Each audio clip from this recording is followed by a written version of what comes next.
Good afternoon students. कल थोड़ा सा नेटवर्क का इशू आ रहा था हमारी क्लास के अंदर, तो जो टॉपिक है वो आज हम कवर कर लेते हैं।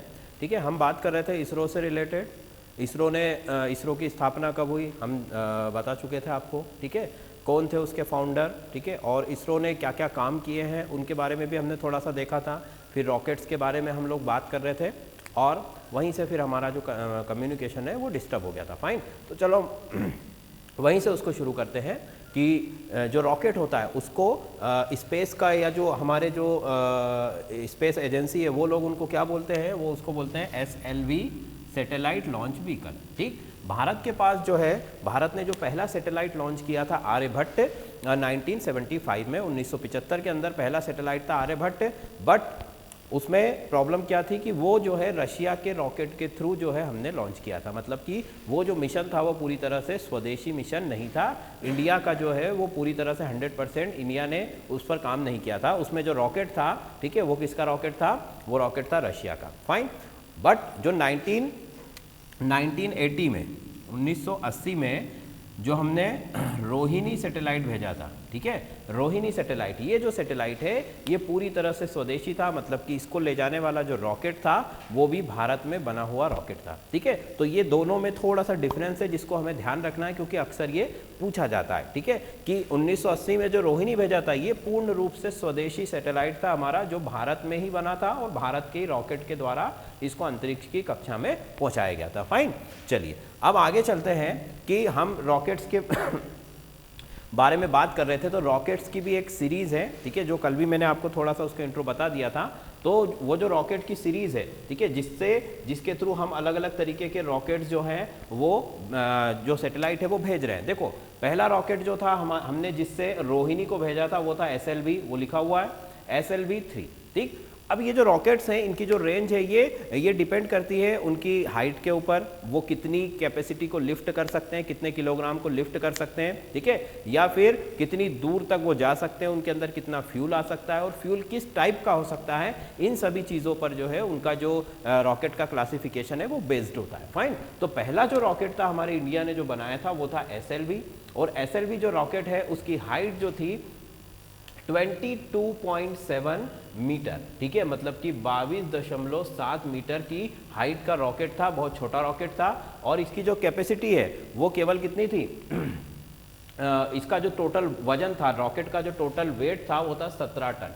ठीक है, 17 टन का रॉकेट था, कुल मिलाकर पूरे रॉकेट का वजन 17 टन था। और उसमें जो पेलोड था वो 40 kg का था सिर्फ, मतलब कि जो सैटेलाइट उसने लेकर गया था ऊपर उसका जो वजन था वो केवल कितना था? 40 किलोग्राम। फाइन, ये जो कुछ डाटा है ये आपको अच्छे से याद रखना है। ठीक है, चूंकि एग्जाम में हमसे यही सब पूछे जाने वाला है। तो SLV पहला रॉकेट था SLV-3, जिसका की जो हाइट है वो था 22.7 मीटर। कैपेसिटी ये कैपेसिटी का कॉलम नहीं है, ठीक है, ये जो इसका टोटल वेट है, टोटल वेट जो था रॉकेट का वो था 17 टन। और जो पेलोड है, पेलोड का मतलब मैंने कल बताया था कि जो सैटेलाइट है उसका जो वजन था वो 40 किलो, मतलब कि बहुत ही हल्के सैटेलाइट्स को जो है ये ऊपर की तरफ ले जा सकता था। अब देखो, सैटेलाइट्स जितना ज़्यादा बड़ा होगा उसमें उतने ज़्यादा इंस्ट्रूमेंट्स हम फिक्स कर सकते हैं। ठीक है, जैसे कि अब तो क्या होता है कि एक ही सैटेलाइट से कई सारे काम हो जाते हैं, पर पुराने टाइम पर जो टेक्नोलॉजी नहीं थी, क्योंकि सारी चीज़ें भाई हम देखते हैं ना कि मोबाइल्स पहले कितने बड़े बड़े आते थे। पहला जो मोबाइल फ़ोन था वो 1 फीट का था लगभग, ठीक, बट अब धीरे धीरे मोबाइल फ़ोन इतने छोटे हो गए और हमारी जेब में आसानी से आ सकता है। मतलब कि टेक्नोलॉजी दिन पर दिन बेहतर और छोटी होती जा रही। तो उसी का कारण है कि अब सैटेलाइट हमें भले ही दिख रहा है कि भाई ये सैटेलाइट का वजन बहुत ज़्यादा है, ठीक है, मान लो जो GSLV जो हमारा रॉकेट है लेटेस्ट, वो 4000 किलोग्राम का वजन वाला सैटेलाइट ऊपर ले जा सकता है। ठीक है, पर ये जो 4000 किलो वजन वाला सैटेलाइट है इसमें लगभग सारे एपरेटस लगे होते हैं, सारे उपकरण लगे होते हैं जिससे कि हम विभिन्न प्रकार के कामों को कर सकते हैं। ऐसा नहीं है, देखो ये जो सैटेलाइट भेजा था ये तो बहुत छोटा सैटेलाइट था और इसमें जो मशीनें थी वो पर्टिकुलर किसी एक या दो काम को करने के लिए ही बनाई गई थी। फाइन, चलो, तो ये पहला रॉकेट था। दूसरा रॉकेट जो है हमारा वो था ASLV रॉकेट था। अच्छा, एक और चीज इसमें मैंने बताई नहीं है आपको कि इनका जो फ्यूल था वो टोटल सॉलिड फ्यूल था। ठीक है, कल मैंने बताया था कि रॉकेट जो है उसमें 3 तरह के फ्यूल है, सॉलिड लिक्विड और एक होता है हाइब्रिड। ठीक है, हाइब्रिड। अब सॉलिड फ्यूल, क्योंकि पुराने समय में टेक्नोलॉजी इतनी इंप्रूव नहीं थी, तो जो दिवाली के रॉकेट होते थे उसी की बेसिस पर इन रॉकेट्स को बनाया जाता था। उनमें बारूद भरा जाता था, मतलब कि फ्यूल भरा जाता था, और जैसे उसको इग्नाइट किया गया, मतलब आग लगाई गई, तो वो ऊपर जाकर के जो है लॉन्च हो जाता था। फाइन। तो ASLV और SLV इन दोनों में जो है सॉलिड फ्यूल हुआ करता था। अब इसकी जो हाइट है वो भी लगभग सेम ही है, 23.5 मीटर के आसपास। ठीक, इसका जो वजन था वो थोड़ा सा, आप देखो, आप धीरे धीरे जैसे नीचे आएंगे हम, इन सब का वजन बढ़ता जा रहा है और कैपेसिटी भी इंक्रीज होती जा रही है, मतलब कि जो हमारे रॉकेट्स हैं वो इंप्रूव हो रहे हैं। अब 39 टन, मतलब 39 टन का इसका टोटल वेट था, और इसकी जो कैपेसिटी थी वो 150 किलोग्राम थी।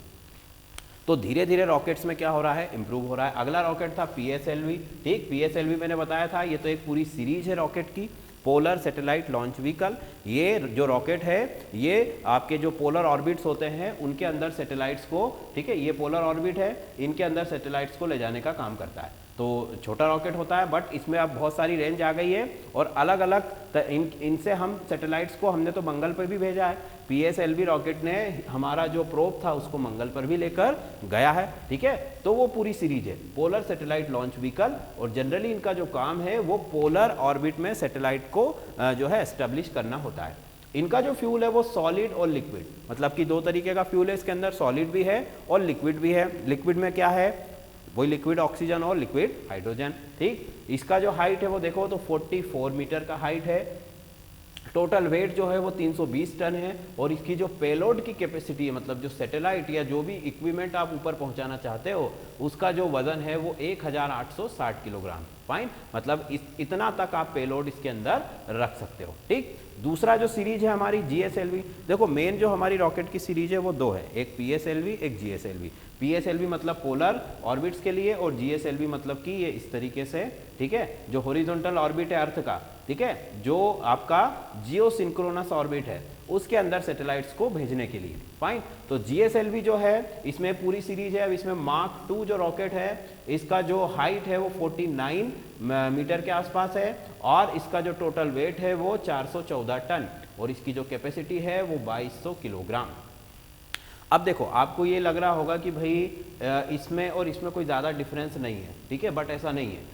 ये जो सैटेलाइट है जो 1860 kg का है, इसको जाना कहाँ है, इसको सिर्फ यहाँ पर जाना है, ठीक है। और ये जो सैटेलाइट है, मतलब कि ये जो ऑर्बिट है हमारा, इसका डिस्टेंस मैंने बताया था, ये सब के सब कैसे लोअर ऑर्बिट है, ठीक है, ज़्यादा से ज़्यादा 400, 500, 1000 किलोमीटर के अंदर, कहीं कहीं 2000 भी होता है, पर ज़्यादातर 500 से 1000 किलोमीटर के अंदर जो है इनको पहुँचाना है। पर आप यहाँ पर देखोगे कि ये जो GSLV रॉकेट है, ठीक है, GSLV रॉकेट का जो रेंज है बहुत ऊपर तक होता है, क्योंकि इसका काम क्या है, इसका काम जो है अर्थ के जियो सिंक्रोनस ऑर्बिट में, मतलब कि जो हॉरिजॉन्टल वाला ऑर्बिट है उसके अंदर सैटेलाइट को लॉन्च करना है या पहुंचाना है। और जियो सिंक्रोनस जो ऑर्बिट होता है वो पोलर ऑर्बिट से बहुत ज़्यादा बड़ा होता है। फाइन, चलो फिर अगला देखो, GSLV Mark 3, ये उसी की सीरीज का रॉकेट है अगला।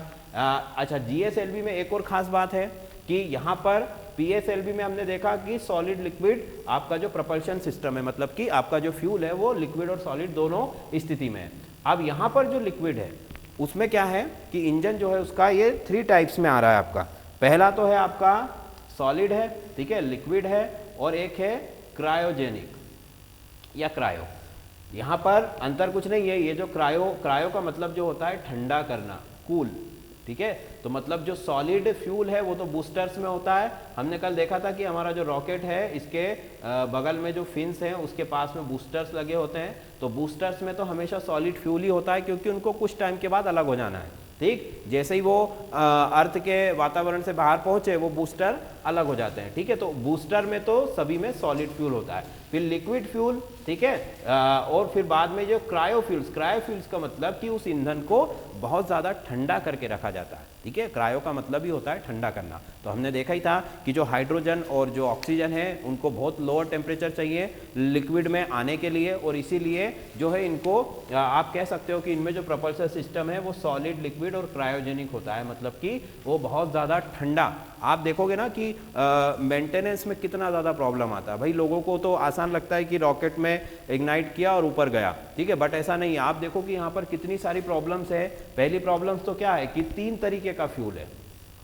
भाई एक फ्यूल सॉलिड है, ठीक है। अब उसकी जो फिजिकल स्टेट है वो सॉलिड है, ठोस है, उसको मेंटेन रखने के लिए अलग कंडीशन चाहिए। दूसरा फ्यूल लिक्विड है, उसको मेंटेन रखने के लिए अलग कंडीशन चाहिए। और तीसरा जो फ्यूल है वो हमारा कैसा है, क्रायोजेनिक। अब रॉकेट के पीछे से तो हम देख रहे हैं कि आग निकल रही है, बहुत ज़्यादा हाई टेम्परेचर, और उसका जो फ्यूल है वो कैसा है, माइनस में ठंडा किया हुआ है, माइनस टेम्परेचर है। मतलब कि आप देखोगे कि रॉकेट के ऊपर का हिस्सा बहुत ज़्यादा ठंडा है और नीचे का जो हिस्सा है बहुत ज़्यादा गर्म है। तो इसी वजह से रॉकेट्स को लॉन्च करने के लिए बहुत ज़्यादा मेहनत और बहुत ज़्यादा स्टडी की ज़रूरत पड़ती है, क्योंकि वहाँ पर बहुत सारे कॉम्प्लिकेशंस होते हैं। और चूंकि बहुत ही महंगी चीज़ है, महंगा प्रोजेक्ट है, तो कोई भी भूल चूक होने की संभावना नहीं है। देखो इसी तरीके का एक इंसिडेंट हुआ था हमारे चंद्रयान में लास्ट मोमेंट पर जो है लॉन्च को रोक दिया गया था, क्योंकि वहाँ पर फ्यूल के प्रेशर में मामूली सा कुछ जो है डिफरेंस उनको दिखाई दे रहा था। ठीक है, तो पूरी तरह से जब तक वो 100% श्योर नहीं होते हैं तो सैटेलाइट जो रॉकेट्स है उनका लॉन्च नहीं किया जाता है। अब देखिए स्टूडेंट्स, सबसे पहले अब हम बात करते हैं इसके बाद और भी कई सारे हमारा जो इसरो है उसने मिशंस जो है परफॉर्म किए हैं, और जब से इसरो बना है तब से लेकर अब तक इसरो ने कई ऐसे काम किए जिससे सभी भारत जो वासी जो है उस पर गर्व करते हैं। ठीक, और उनमें से जो एक सबसे ग्रेट मिशन जो जिसको हम इंटरप्लेनेटरी मिशन कहते हैं, मतलब कि एक ग्रह से दूसरे ग्रह पर हम गए थे। कौन सा ग्रह का मतलब हमारा चंद्रमा। ठीक है, हमें पता है कि अर्थ का जो है नेचुरल सैटेलाइट है मून। ठीक है, अब इंडिया ने 2008 में पहली बार, ठीक है, चंद्रयान-1 को जो है चंद्रयान-1 को यहाँ पर भेजा था। ठीक है, इंडिया ने फर्स्ट टाइम पर जो है सैटेलाइट को चंद्रयान-1 को अर्थ से लेकर के चंद्रमा तक पहुँचाने का काम किया था, चूंकि ये ऑर्बिटल मिशन था केवल। ठीक है, ऑर्बिटल मिशन का मतलब कि चांद का जो ऑर्बिट है उसके अंदर उस जो आपका चंद्रयान था, जो प्रोब था, उसको पहुँचाना था, बस उसको लैंड वहाँ पर नहीं करना था, केवल क्रैश लैंडिंग का प्रोप रहता उसमें। वो भी मैं अभी सब आपको डिटेल में इंफॉर्मेशन देता हूँ। तो देखो सबसे ज़्यादा जब से भी हमने स्पेस प्रोग्राम शुरू किए हैं, हमारा हो चाहे किसी भी कंट्री का हो, सबसे ज़्यादा जो कंसंट्रेशन होता है वो हमेशा चंद्रमा के ऊपर होता है, क्योंकि जो हमारा चंद्रमा है वो नेचुरल सैटेलाइट है। और इसके ऊपर इतना ज़्यादा ध्यान इसलिए दिया जाता है क्योंकि इन फ्यूचर भविष्य में चंद्रमा जो है हमारा एक तरीके से बोल सकते हैं कि एक स्पेस स्टेशन बन सकता है। ऐसा वैज्ञानिकों का मानना है, ऐसा वो सोचते हैं कि चंद्रमा पर देखो, अब चंद्रमा की जो डिस्टेंस है अर्थ से वो लगभग है 3 लाख के आसपास, 3,84,000 ऐसा कुछ उसका जो है किलोमीटर आता है। ठीक है, 3,84,000 और कुछ 700 किलोमीटर के जो है उसका पूरा डिस्टेंस है। मोटा मोटा देखें तो 3 लाख किलोमीटर से भी ज़्यादा इसकी डिस्टेंस है चांद की। ठीक, अब अगर मान लो कोई भी रॉकेट को हम डीप स्पेस में स्टडी करना चाहते हैं, भाई ये चंद्रमा है, अब चंद्रमा से आगे मान लो मंगल है यहाँ पर। ठीक है, ये मार्स है। अब साइंटिस्ट ने, भाई नासा ने भी सबसे पहले चंद्रमा पर ही जाने का निश्चय क्यों किया, या कोई भी जो देश है उसका रिसर्च सेंटर है, स्पेस सेंटर है, वो सबसे ज़्यादा कंसंट्रेशन मून पर करता है। तो उसका रीज़न ये है कि मून जो है एक नेचुरल सैटेलाइट है जिस पर कि हमारा स्पेस स्टेशन बन सकता है। अभी तो हमारा स्पेस स्टेशन कहाँ पर है, अर्थ के ऑर्बिट में है। ठीक है, और इस तरीके से चक्कर लगाता रहता है। फाइन, ये हमारा स्पेस स्टेशन है और वो अर्थ के ऑर्बिट में चक्कर लगाता रहता है। बट जब भी हमको कोई रॉकेट लॉन्च करना है तो वो हमें अर्थ से ही करना होता है, हम यहाँ से तो नहीं कर सकते, क्योंकि ये तो खुद ही हमने लॉन्च करके यहाँ पर इसको पहुँचाया है। तो अर्थ से लॉन्च करने में किसी भी रॉकेट को और सैटेलाइट को यहाँ तक पहुँचाने में, ठीक है, या जिस भी ऑर्बिट में आप उसको सिचुएट करना चाहते हो वहाँ तक पहुँचाने में बहुत ज़्यादा जो है खर्चा होता है, मतलब कि उसका जो कॉस्ट है बहुत ज़्यादा आता है। और इसीलिए हम बड़े बड़े मिशंस को अभी तक जो है परफॉर्म नहीं कर पाते हैं। भाई इंडिया जैसी जो कंट्री है, जो छोटे देश हैं, ठीक है, यहाँ पर सबसे ज़्यादा प्रॉब्लम क्या होता है, मनी का प्रॉब्लम है, क्योंकि हमें बहुत सारी चीज़ें देखनी होती है। ऐसा तो है ही नहीं कि सिर्फ हम स्पेस रिसर्च पर ही काम कर रहे हैं। ठीक है, हमारे देश के अंदर दूसरी भी कई सारी प्रॉब्लम्स है। तो इस वजह से, और बाकी सारे देशों के साथ भी यही सिचुएशन है, तो उन सभी ने सबसे पहला जो टारगेट है वो मून पर किया है कि मून की पहले अच्छे से स्टडी करो और ये पता लगाओ कि यहाँ पर अगर हमारा कोई बेस बन सकता है, ठीक है, तो जो रॉकेट या जो भी हम मिशन यहाँ से शुरू कर रहे हैं वो यहाँ से भी हम शुरू कर सकते हैं। अब देखो भाई, मान लो मार्स की जो डिस्टेंस है मान लो कि 100 किलोमीटर है, ठीक है।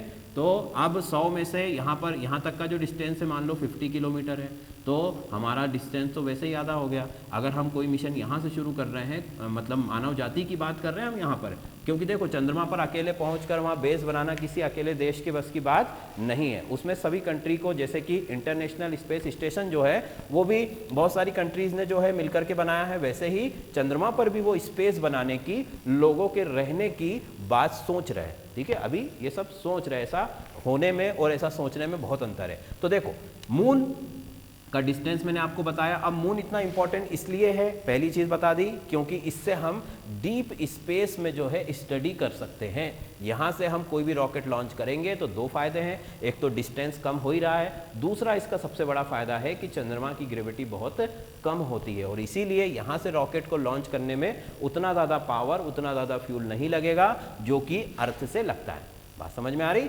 और ये एक स्टॉप भी हो सकता है। भाई होता है ना कि हम लंबी दूरी पर जाते हैं तो कहीं पर बीच में स्टॉप लेकर थोड़ा रेस्ट करते हैं, तो इस तरीके से ये एक रेस्ट स्टेशन भी हो सकता है और इसीलिए जो है सारे साइंटिस्ट सबसे पहले चंद्रमा की स्टडी कर रहे हैं। और हम भी उस पर अब थोड़ी सी बात कर लेते हैं कि चंद्रमा जो है, कुछ वैज्ञानिकों का मानना है कि वो पृथ्वी का ही एक हिस्सा है, ठीक है। और कई लाख वर्ष या करोड़ों वर्ष पहले जो आपका मास है उसके बराबर का कोई ग्रह इससे टकराया, ठीक है, हमारी पृथ्वी से, और टकराते हुए पृथ्वी का एक बहुत बड़ा हिस्सा जो है, जो उसका मलबा है, जो मटेरियल है, वो अंतरिक्ष में इस तरीके से उसने बिखेर दिया और वो तो अपने रास्ते पर चला गया।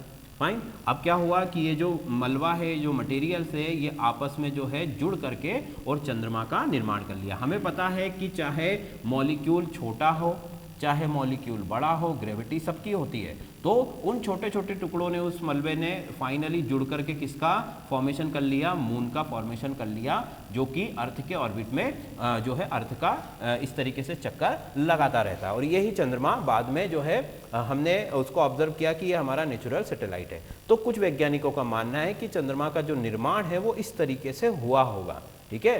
कुछ वैज्ञानिक ऐसा मानते हैं कि भाई धरती के अंदर ही कोई ऐसा भयंकर विस्फोट हुआ, ठीक है, जिसकी वजह से धरती का एक बहुत बड़ा जो हिस्सा है वो अंतरिक्ष में बिखर गया, मलबा बिखर गया और उसी मलबे से फिर चंद्रमा का निर्माण हुआ, ठीक है। पर ज़्यादा जो सपोर्ट है वो इस थ्योरी को जाता है, ठीक है, क्योंकि ये ज़्यादा रिलायबल है। धरती पर इस तरीके का विस्फोट हो करके और चंद्रमा बनने की जो थ्योरी है उसमें उसको ज़्यादा इतना सपोर्ट नहीं मिला। तो फाइनली हमारे पास जो थ्योरी है कि मून कैसे बना, तो मून इस तरीके से बना कि मार्स के आकार का, ठीक है, मंगल ग्रह के आकार का कोई ग्रह पृथ्वी से टकराया।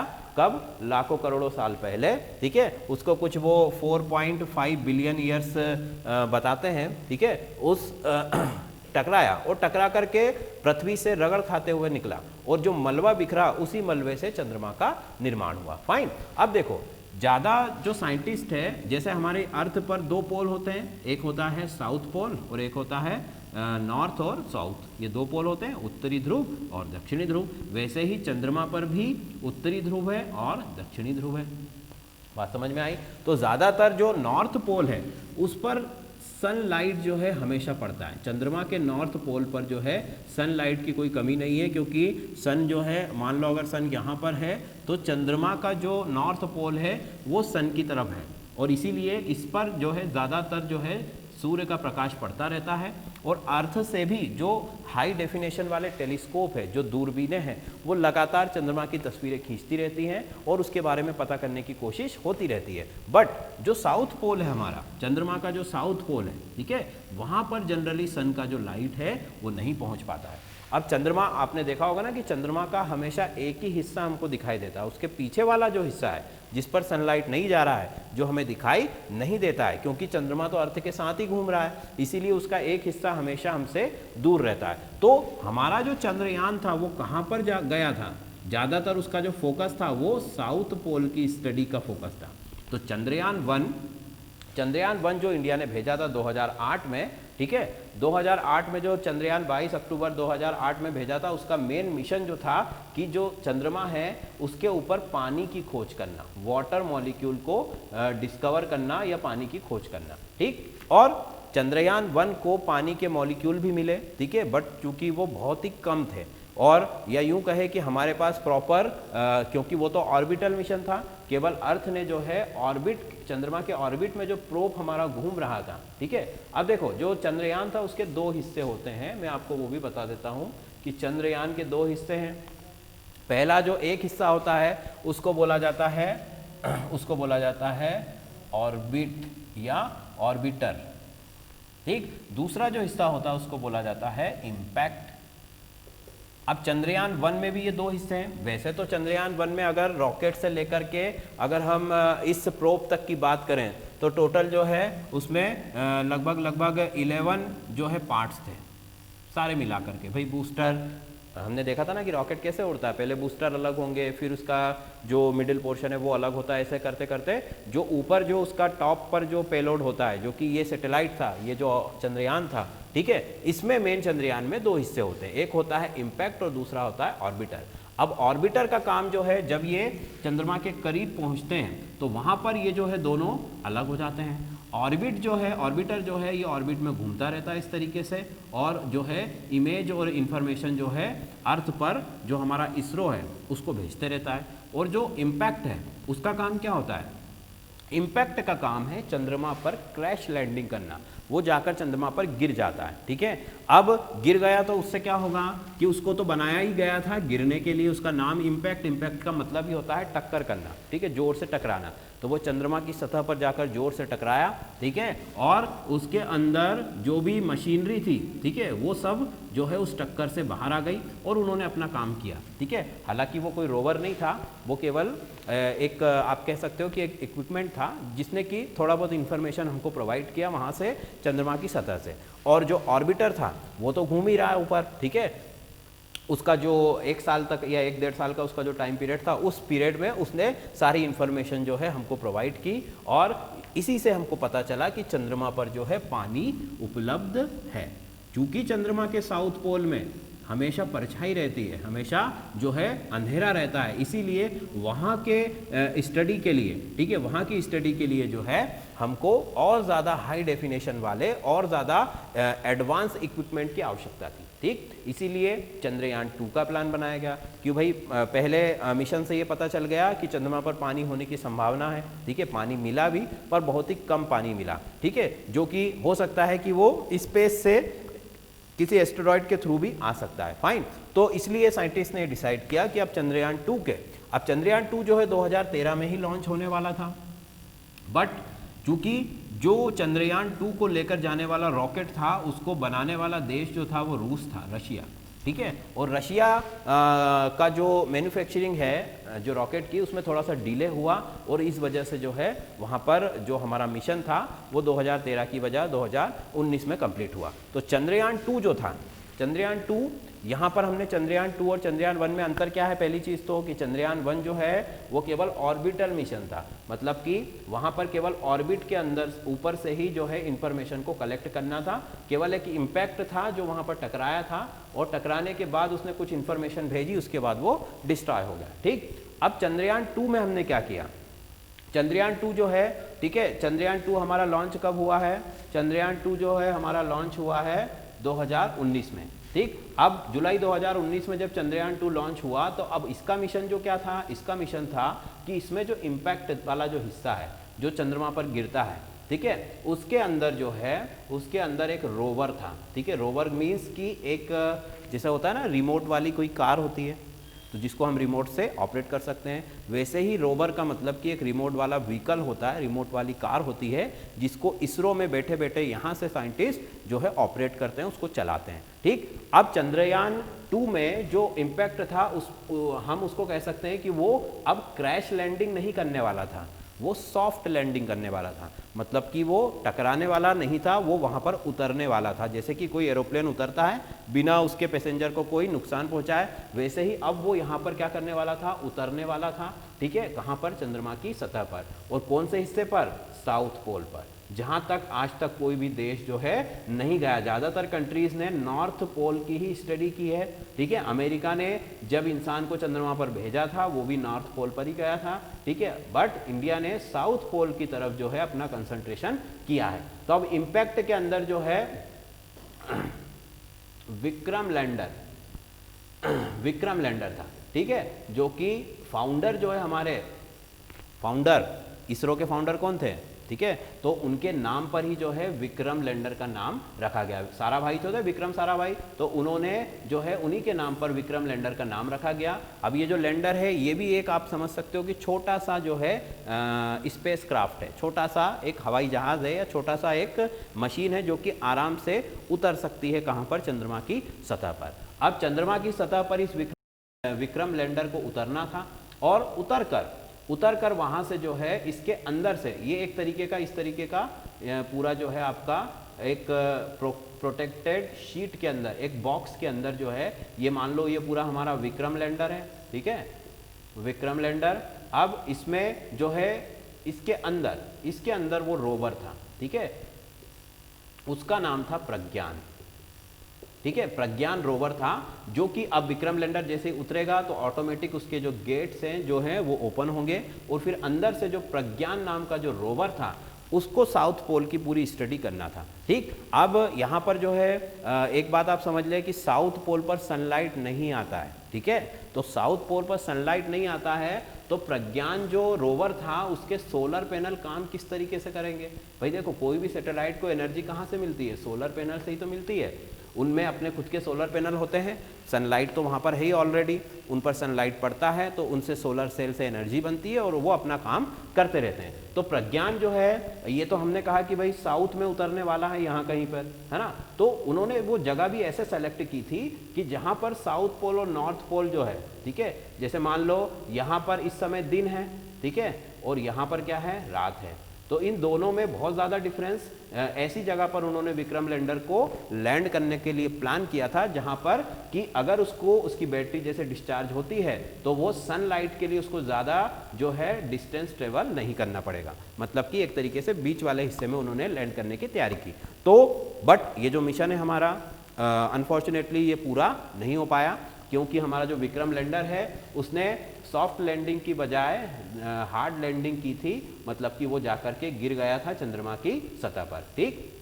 बट फिर भी जो उसका दूसरा हिस्सा था जिसको हम ऑर्बिटर कहते हैं, वो अभी भी जो है उसने चंद्रमा के ऑर्बिट में घूम रहा है और उसके बाद में वो हमारे पास कई इंफॉर्मेशन पहुंचाता रहता है। तो 95% तक ये मिशन को जो है सक्सेसफुल माना जाता है, बट चूंकि सॉफ्ट लैंडिंग नहीं हो पाई है और इसीलिए अब जो इसरो है उसने चंद्रयान 3 के लिए 2024 में ऑलरेडी जापान की एक कंपनी के साथ इनका टाई अप हो चुका है और बातचीत चल रही है और चंद्रयान 3 जो है 2024 में लॉन्च होगा और उसमें पूरी संभावना है कि जो है लैंडर जो है पूरी तरह सॉफ्ट लैंडिंग करेगा और चंद्रमा की सतह पर जो है हमको विभिन्न जानकारियां प्रदान करेगा। अब देखो स्टूडेंट, चंद्रमा पर सबसे बड़ा खतरा क्या है, देखो चंद्रमा पर फायदे क्या है, नुकसान क्या है, वो बता देता हूं मैं। एटमॉस्फेयर चंद्रमा पर नहीं है, मतलब कोई वातावरण, कोई वायु, कोई हवा नहीं है, ठीक, पहली चीज तो मतलब कि हमें हमारा खुद का जो है एटमॉस्फेयर वहां पर क्रिएट करना पड़ेगा, ठीक। दूसरी बात कि यहाँ पर भयंकर रेडिएशन है, ठीक है भाई, अभी तो हम धरती की सुरक्षा में है, हमारी अर्थ की सुरक्षा ओजोन लेयर कर रही है, ठीक है, उसके ऊपर इलेक्ट्रोमैग्नेटिक फील्ड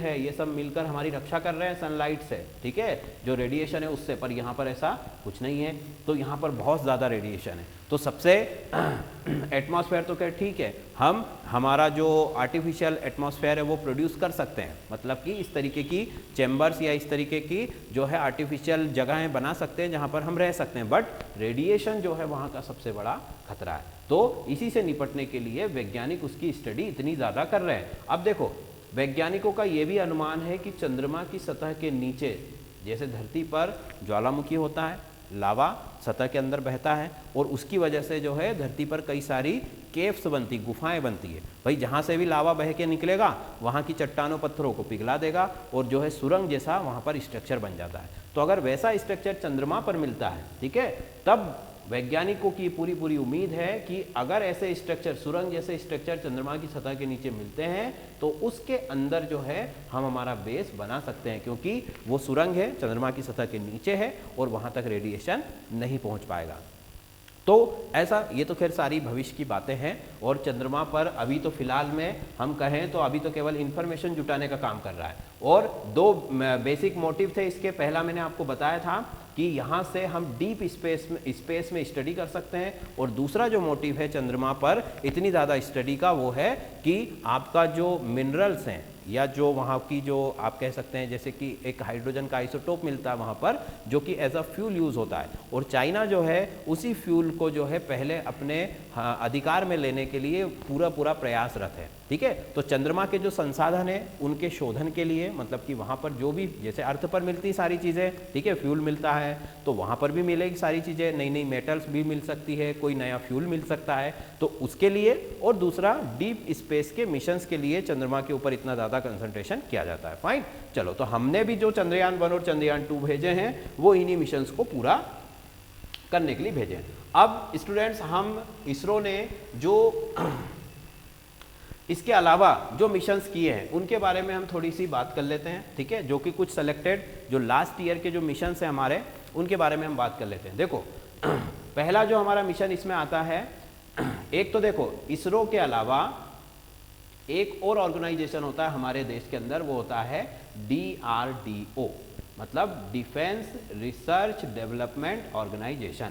ये लिखा हुआ है, डिफेंस रिसर्च डेवलपमेंट ऑर्गेनाइजेशन। इसका क्या काम होता है? देखो, इसरो का जैसे काम है स्पेस में सैटेलाइट भेजना, नई नई चीज़ों को जानना समझना, वैसे ही DRDO का जो काम है वो डिफेंस के लिए मतलब ये मिलिट्री से रिलेटेड जो भी फंक्शंस होते हैं भाई, अगर आपको जासूसी के लिए कोई सैटेलाइट करना है तो वो जो फील्ड है, मतलब वो जो काम है वो ये DRDO करेगा। ठीक है, फिर इसके अलावा, ठीक है, DRDO और क्या काम कर सकता है? नई नई मिसाइल्स, हमने देखा है ना कि अग्नि पूरी सीरीज, अग्नि 1 से लेकर अग्नि 5 तक, फिर नाग है, त्रिशूल है, इस तरीके की जितनी भी मिसाइल्स हैं उनको बनाना, उनका परीक्षण करना, ये सब काम किसका है?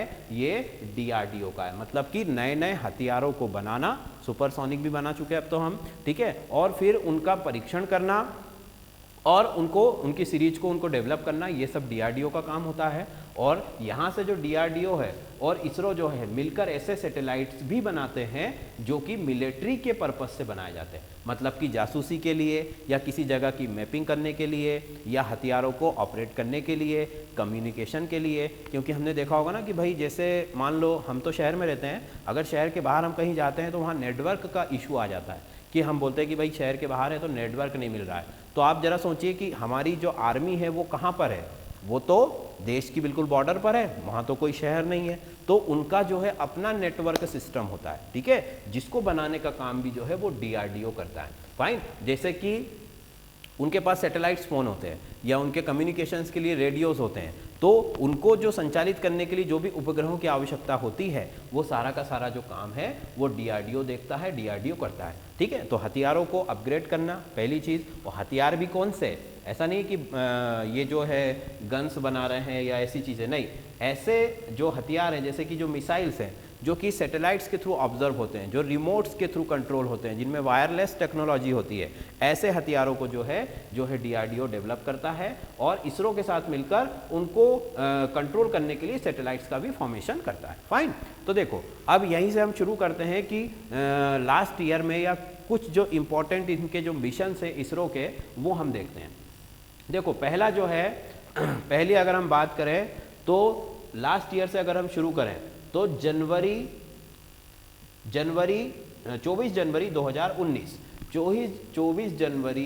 2019 को जो है DRDO ने एक सैटेलाइट का जो है निर्माण किया, उसका नाम था कलाम सैट V2। ठीक, कलाम सैट V2, मतलब कि हमारे जो राष्ट्रपति थे APJ अब्दुल कलाम, उनके नाम पर ही था ये। और ये जो सैटेलाइट है ये एक स्टूडेंट सैटेलाइट्स का मतलब कि देखो इसरो जो है प्राइवेट एजेंसीज के साथ मिलकर भी काम करता है, स्टूडेंट्स को मोटिवेशन के लिए जो इंटरेस्टेड होते हैं स्पेस के सेक्टर में काम करने के लिए, उनको भी ये जो है छोटे मोटे जो है प्रोजेक्ट देता रहता है और उनकी भी मदद से ये सैटेलाइट्स बनाता है। मतलब कि इसरो जितना भी पॉसिबल हो क्योंकि देखो हम इतने ज़्यादा सैटेलाइट लॉन्च क्यों कर पाते हैं, क्योंकि हमारे पास जो है हमारी हेल्प करने के लिए हमारी इंटरनल बॉडी बहुत ज़्यादा डेवलप है। कई सारी ऐसी कंपनियां हैं जो इसरो के साथ मिलकर काम करती हैं, वो चाहे प्राइवेट हों, कई सारी ऐसी यूनिवर्सिटीज़ हैं, वहाँ के स्टूडेंट्स हैं, ठीक है, जो कि इसरो के साथ मिलकर काम करना चाहते हैं। तो इसरो उन सभी को प्रमोट करता है, उन सभी को मोटिवेट करता है, और उसी के संदर्भ में उसने कलाम सेट 2, ठीक है, कलाम सेट V2 जो है सैटेलाइट, जो कि स्टूडेंट सैटेलाइट है, ठीक है, और उसको PSLV 44 रॉकेट के थ्रू जो है लॉन्च किया गया था। और इसका जो बेसिक फंक्शन था वो क्या था, बेसिक फंक्शन इसका था कम्युनिकेशन से रिलेटेड, ठीक है। तो देखो सैटेलाइट्स के फंक्शन जो है वो अलग अलग होते हैं, हमने सैटेलाइट वाले वीडियो में बहुत ज़्यादा इसके ऊपर बात की थी, ठीक। अब देखो ये जो सैटेलाइट था इसका जो ऑर्बिट है वो कैसा था, SSPO, मतलब कि sun synchronous polar orbit. Polar orbit हमको पता ही है कौन सा होता है, पोलर ऑर्बिट ये होता है।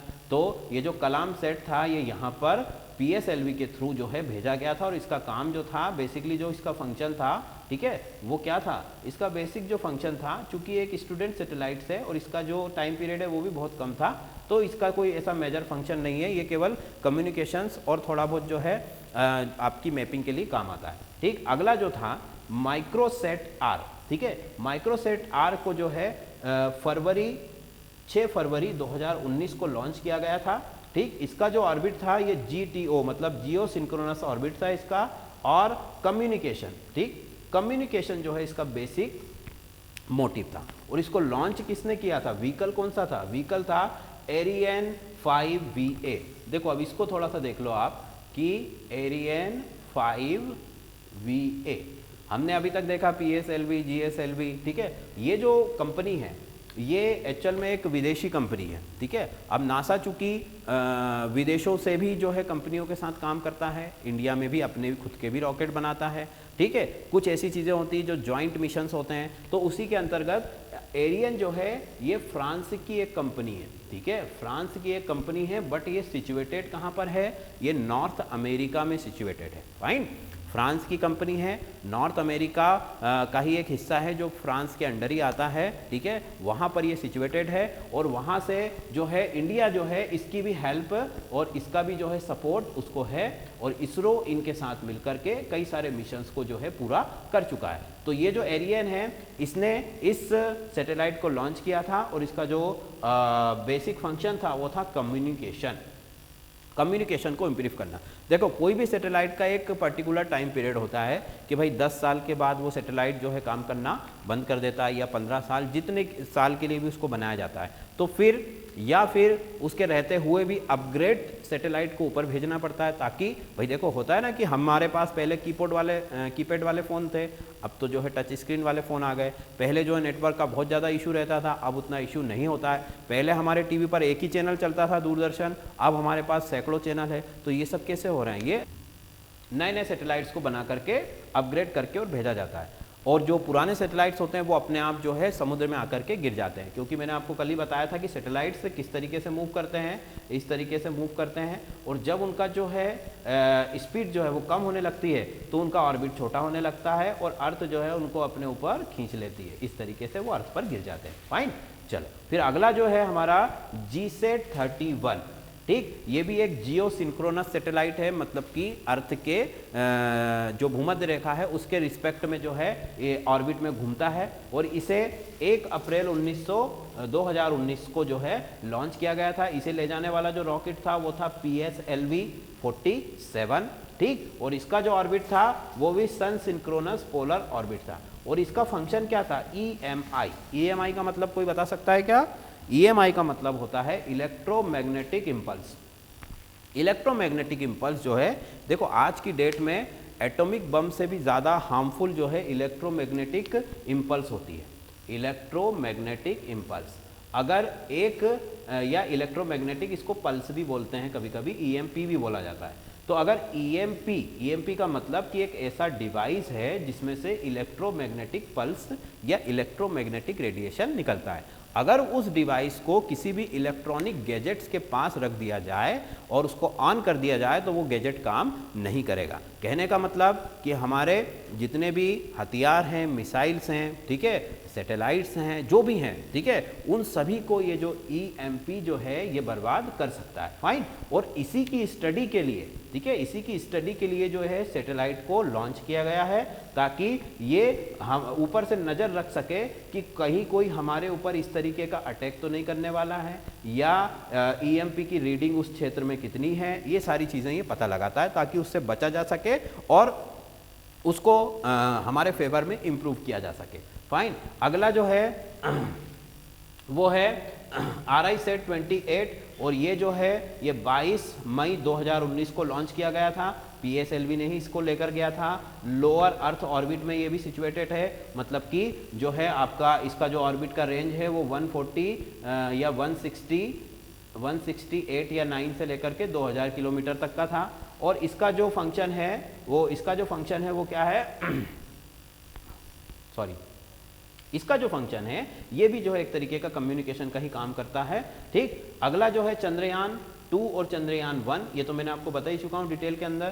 ठीक। फिर इसके बाद जो है जो लेटेस्ट, ये सारी चीज़ें जो मैं आपको बता रहा हूँ ये लेटेस्ट आपका जो इसरो है उसका लेटेस्ट लॉन्च किए हुए सारे जो है रॉकेट्स या सैटेलाइट्स हैं, जो पिछले 1 वर्ष के अंदर इसरो ने लॉन्च किए हैं। ठीक। अब अगला जो है कार्टोसेल 3, ये 17 नवंबर 2019 को लॉन्च किया गया। PSLV 47। ठीक। इसका भी जो ऑर्बिट है वो सन सिंक्रोनस है। और अर्थ का ऑब्जर्वेशन एंड इमेजिंग, मतलब कि पृथ्वी की तस्वीरें लेना, उसको ऑब्जर्वेशन करना, ये उसका काम होता है। अब देखो इनमें जो लगे कैमरे होते हैं बहुत ज़्यादा हाई डेफिनेशन कैमरे होते हैं। इतनी ज़्यादा हाइट से भी ये किसी व्यक्ति की पहचान कर सकते हैं, उसके चेहरे को देखकर बता सकते हैं कि वो व्यक्ति कौन है। इतना ज़्यादा एडवांस जो है ये कैमरे इसके अंदर होते हैं। ठीक है। तो ये कंटिन्यूसली पिक्चर्स लेते हुए और जो है इसरो को भेजता है, और वहाँ से जो है उसकी स्टडी करके उस एरिया की जो है जियोमेट्री का पता लगाया जाता है। ठीक। अगला जो है ISAT 2B-RI, जो कि 11 दिसंबर 2019 को लॉन्च हुआ था। PSLV ही इसे लेकर गया था। लोअर अर्थ ऑर्बिट में इसको स्थापित किया गया, और इसका जो काम होता है डिजास्टर मैनेजमेंट, मतलब कि जो भी आपके जो नेचुरल डिजास्टर होते हैं ना, जैसे तूफान आ गया, ठीक है, या फिर बाढ़ आने वाली है, सुनामी आने वाली है, ठीक, इन सभी की जो है पूर्वानुमान लगाया जाता है। ठीक है। जैसे हमको मौसम विभाग पहले ही बता देता है कि भाई इस फलाने तारीख को जो है तूफान आने वाला है, तो लोगों को वहाँ से हटा दिया जाए। तो ये सब उनको पता कहाँ से चलता है, इन्हीं सैटेलाइट्स के थ्रू चलता है। तो बेसिक इसका जो फंक्शन है वो डिजास्टर मैनेजमेंट, जो भी आपकी प्राकृतिक आपदाएं हैं उनको मैनेज करने के लिए, उनकी पूर्व सूचना देने के लिए इसका उपयोग किया जाता है। फिर जो अभी का जो लेटेस्ट है 17 जनवरी 2020 GSAT 30 जो है इसको भी एरियन ने लॉन्च किया है, जो कि एक फ्रांस की कंपनी है। जियो सिंक्रोनस ऑर्बिट में इसको सिचुएटेड किया गया, और इसका जो फंक्शन है वो कम्युनिकेशन है। ठीक। बेसिक जो फंक्शन सैटेलाइट्स के देखो 3-4 ही हैं। पहला तो कम्युनिकेशन, अब कम्युनिकेशन में सारी चीज़ें आ गई, ब्रॉडकास्टिंग भी आ गई, वीडियो, ऑडियो, मोबाइल नेटवर्क, ठीक है। इसके बाद में जो है सैटेलाइट्स फ़ोन वगैरह ये भी सब काम कर रहे हैं। फिर उसके बाद दूसरे जो फंक्शन है वो वेदर रिपोर्टिंग में आ जाते हैं, चाहे वो डिजास्टर मैनेजमेंट हो, कहीं पर बारिश या ओलों के या जो भी जानकारी मौसम से संबंधित, हवाएं कैसी हैं, चल रही है, ये सारी चीज़ें। ठीक। तीसरा जो होता है वो होता है आपका ये नया जो मैंने आपको बताया EMI वाला। ठीक। फिर अगला एक जो होता है वो मिलिट्री से रिलेटेड होता है, स्पाइंग के लिए, मतलब कि जासूसी के लिए, या फिर सेना संबंधित कुछ गुप्त जानकारियों के लिए होता है। तो ये ऐसे 3-4 मोटे मोटे फंक्शंस होते हैं जो कि हर सैटेलाइट को लॉन्च करने के लिए ज़रूरी होते हैं। फाइन। तो स्टूडेंट्स, ये मैंने आपको इसरो से संबंधित पिछले 1 वर्ष में जितने भी इसरो ने काम किए हैं, मिशन किए हैं, कंप्लीट किए हैं, उनके बारे में जानकारी दे दी है। जो लेटेस्ट जो हमारा है वो 7 नवंबर 2020 को लॉन्च किया गया था। EOS मतलब अर्थ ऑब्जर्वेशन सैटेलाइट, जो अर्थ के ऑब्जर्वेशन के लिए PSLV 49 के थ्रू भेजा गया, ये लेटेस्ट है। ठीक है। EOS जो है लेटेस्ट है, मतलब कि ये जो हमारा 17 जनवरी है, ठीक, 17 जनवरी के बाद 2020 के बाद ये जो हमारा जो आज का EOS सैटेलाइट है 01, ये लेटेस्ट सैटेलाइट है जो इसरो के थ्रू लॉन्च किया गया है। ठीक। तो ये हमारे करंट अफेयर्स में भी आ जाएंगे। और दूसरी चीज़ देखो, पूछा क्या जाता है जनरली, या तो शुरुआत की चीज़ें पूछी जाएंगी, सबसे पहले किसने क्या किया कब किया, ठीक है, और या फिर जो लेटेस्ट है वो पूछा जाता है ज़्यादातर, ठीक है। हालांकि हमें तो पूरा ही पढ़ना है, ठीक है, हम पूरा पढ़ भी चुके हैं। जो सैटेलाइट वाला चैप्टर है, जो वीडियो था मेरा, उसके अंदर भी मैंने बहुत सारी चीज़ें ये सब बताई हैं, ठीक। और जो रेस्ट ऑफ द मैटर था वो आज मैं आपको बता चुका हूँ, ठीक। अब अगर इससे संबंधित आपको कोई दिक्कत हो तो आप पूछ सकते हो, अदरवाइज ये टॉपिक हमारा कवर हो चुका है।